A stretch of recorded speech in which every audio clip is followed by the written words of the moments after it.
Good morning, this is Dr. Turner for Integrated Math 2. Today we're going to be covering 2.5, which is binomial expansion. This is an extension of 2.3 and 2.4, where we're looking at multiplying binomials, special cases of binomials. So we've already seen a couple of these, but there's a sort of trick for doing powers that are larger than 2, larger than 3, which we'll talk about in just a second. So if you'll remember from earlier, in these sections, we had a plus b quantity squared, and we said that when that is expanded out, we get a squared plus 2ab plus b squared. And we look at a plus b quantity cubed. We said that is a cubed plus 3a squared b plus 3ab squared plus b cubed. And we said that the reason we're making this shortcut is so that we don't have to multiply a 2 by 2 by 2 each time, right? A binomial raised to the third power would give us 8 terms before we simplify. And so especially as I get into higher powers, let's say I had something like a plus b to the fourth power or a plus b to the fifth power, as we continue to go on, that's going to be a lot of terms, right? This is going to be 16 terms before we simplify. That's going to be 32 terms before we simplify. So rather than having to do all that out, we want a way to remember what it's going to be once simplified. Now, because we have a and b, whether it's being multiplied by itself or the other term, right, we end up with a lot of a's and b's in combination. And so because of that, we start recognizing certain patterns. Now, I mentioned in 2.3 and 2.4 that the pattern here is that you are decreasing the a term and you are increasing the b term. So for instance, if I had a plus b to the fourth power, it's going to be the same process where I'm going to start with a to the fourth power, and then I'll go down a cubed, a squared, a, and then there'll be a to the 0, which is 1. And then we do the same thing with the b's. We start with b to the 0, which is 1.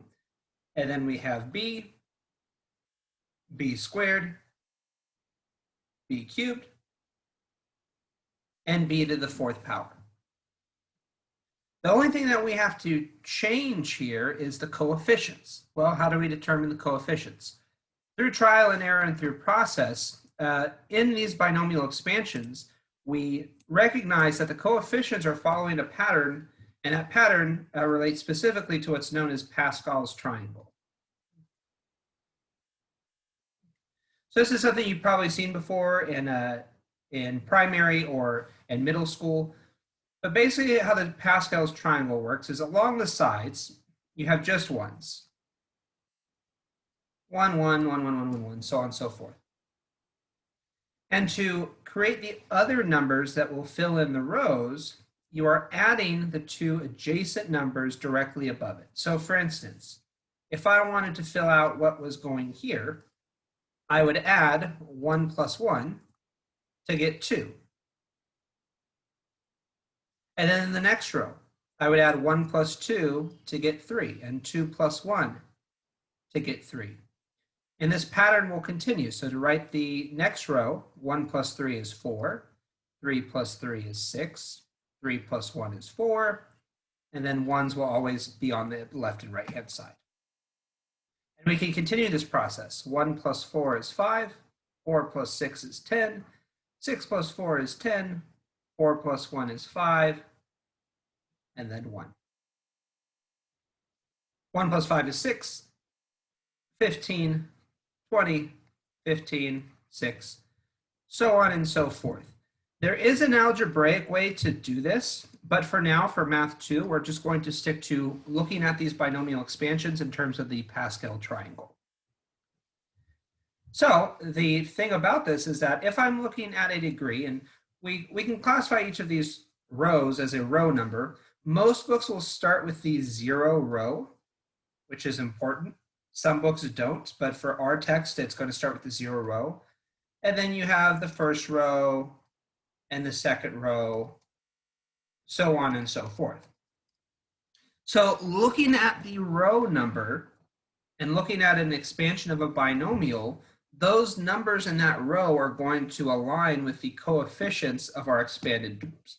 So for instance, if I'm looking at a quadratic function, for instance, or a binomial, a plus b quantity squared, I have 1a squared plus 2ab plus 1b squared, and that matches the coefficients in the second row. For a binomial raised to the third power, a cubed plus 3a squared b plus 3ab squared plus b cubed. If I'm looking at those coefficients, it's 1, 3, 3, and 1, which matches the third row. So for any of these binomial expansions, you need to remember that the a term, the exponent, is going to decrease.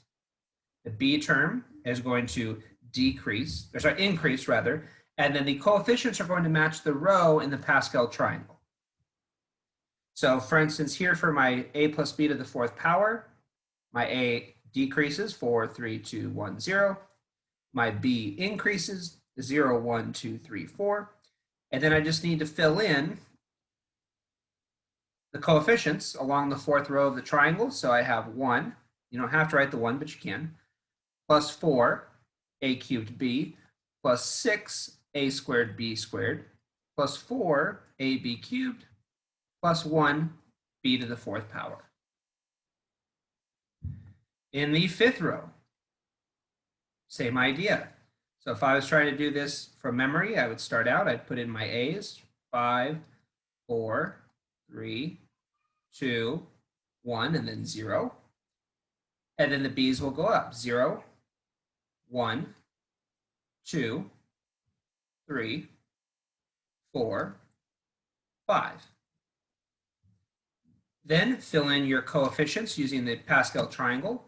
So you're looking at the fifth row here, I have 1, 5, 10, 10, 5, 1. So this will be 1 a to the fifth plus 5 a to the fourth b plus 10 a cubed b squared plus 10 a squared b cubed plus 5 a b to the fourth plus 1 b to the fifth power. And we can continue doing this for higher powers. Typically on a standardized test, they won't ask you a power higher than maybe 6 or 7. And there is an algebraic way to figure out what the coefficients are going to be rather than having to draw the Pascal triangle out each time, but we'll talk about that in later sections. So now that we kind of understand what these formulas should look like, let's look at something. X plus 3 raised to the fifth power.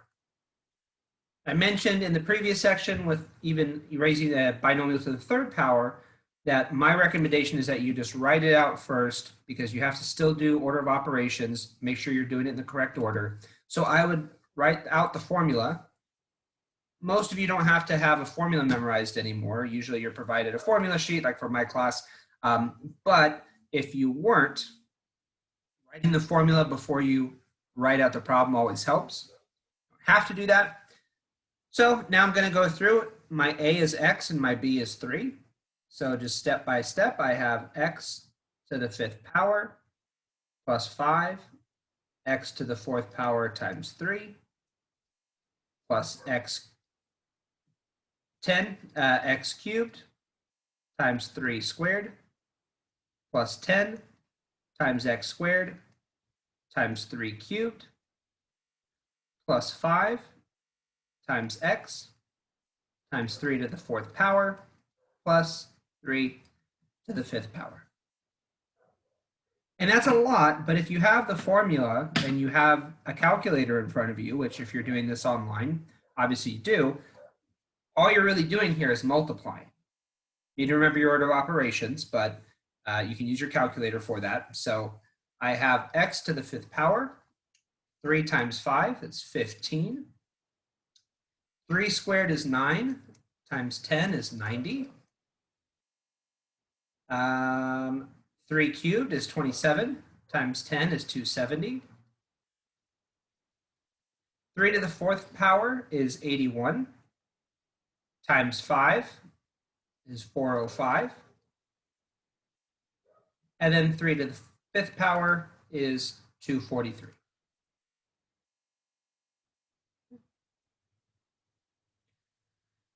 Let's look at another example. Let's do x plus 2 to the fourth power. So very carefully, my x is a, my 2 is b. So here I have x to the 4th power plus 4x cubed times 2 plus 6 times x squared times 2 squared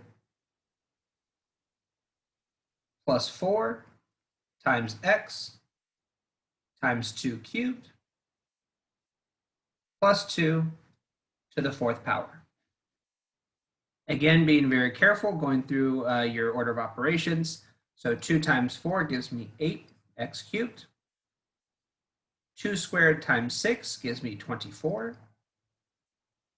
2 cubed times 4 gives me 32.